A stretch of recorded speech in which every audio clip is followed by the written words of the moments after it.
So now you may be asking yourself, why is this guy even telling me this? Right? Why is he talking about artificial intelligence being used to track patterns and track movements and analyze intelligence? I am living far away from the Middle East where this war is currently being fought. So how does this affect me? Okay, let's talk about the war you are directly a part of, the information war.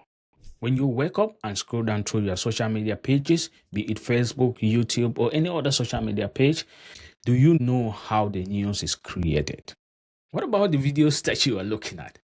Were those videos created yesterday or were they generated 30 minutes ago using artificial intelligence? So you see, AI has really changed the information battlefield completely. AI can generate fake speeches, AI can create realistic fake videos, and AI can produce synthetic battlefield images. It can write persuasive political narratives.